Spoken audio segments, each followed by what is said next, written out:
Oh, not very much. We had a very limited budget. We spent under $1 million on the entire film. So it was a lot of pulling in favors and just sort of, I think, as I just said, I found my tribe here. And the most beautiful thing about film is that it's a collaborative effort. So when you find people who understand your vision and connect with it, they're willing to do a lot for you.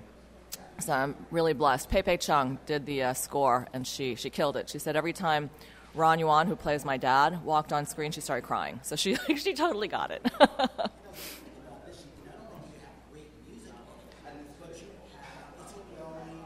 Ah, thank you. Yeah. I lived it. So, yeah, back in the day, I was a girl kind of from the wrong side of the tracks and trying to keep up with my rich cohort at school. And, I was pretty good in the organic chemistry lab. And I decided, I was introduced to this drug at a party, and I was like, this shit is fucking dope. This is rad. And I just was like, all right, I'm going to set out to try to synthesize this on my own, and started sharing it with 1,000 of my closest friends for a small fee. So yeah, it's largely based on my own story. That's pretty good. I thought so, and I wasn't sure. Because this seems like it's a true story to me, and I'm like, it doesn't say it because I don't read the notes until the end. Oh yeah. And I'm like, this is what I thought it was. This is great. It's definitely, people are always like, how much of it is true? And it's hard to quantify. I tried to write from a really true emotional space. And, I'm old now. I'm not an 18-year-old kid. So I crammed in, 30 years of life into this one-year narrative piece, for the sake of good storytelling. Now, you have to talk about the culture aspect of this stuff. Obviously, there's a stereotype.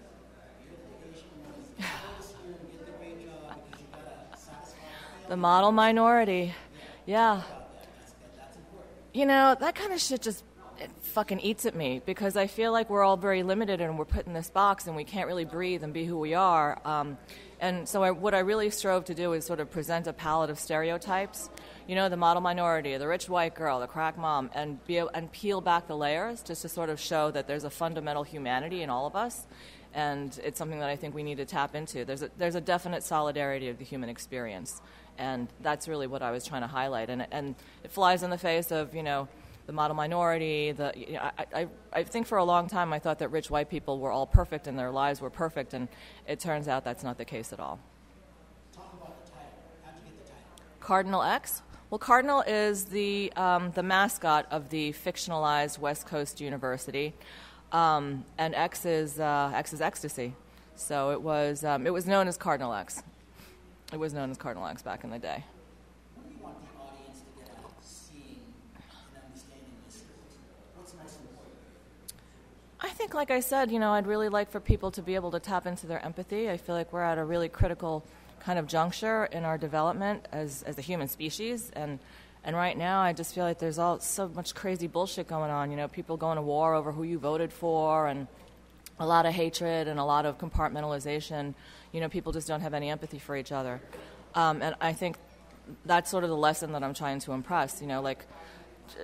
Examine your own beliefs, examine your own perspective. Don't judge people immediately without understanding kind of who they are and where they're coming from. So I think we need to do that if we're going to be able to survive as a species. Was it tough for you to put this whole story together when you were writing it, and how long did it take? Because people don't understand the process of something that's probably true, that's not a documentary. It's a very painful process. It's like having a baby. You have to, you gestate for a while. So for a long time, I just sort of walked around in my sweatpants and sobbed intermittently, and then I kind of spit this script out. So I wrote it in 10 days, but in reality, it had been percolating for a couple of years. Wrote it, and then I decided, to shop it around and go through the more traditional routes of filmmaking. I mean, I don't know what the hell I was doing. It's a first-time film. So I shopped it around, and to my great delight, people were like, this is a great story, but we'd like to change a lot of things. Like, we want to make the lead a white girl, like maybe Miley Cyrus. And I was like, over my dead yellow ass. And then I thought, it started to dawn on me that whoever's got the money makes the movie. So I was like, I'll go out and raise the money. I did that. And then I was like, I think I'm going to direct this because I really have in my head kind of what I want it to look and feel like. I know what I want for my actors. And and then it just became like a runaway freight train. But it's been about 2 years since we shot, and then I'm going to tack on another 6 months before that.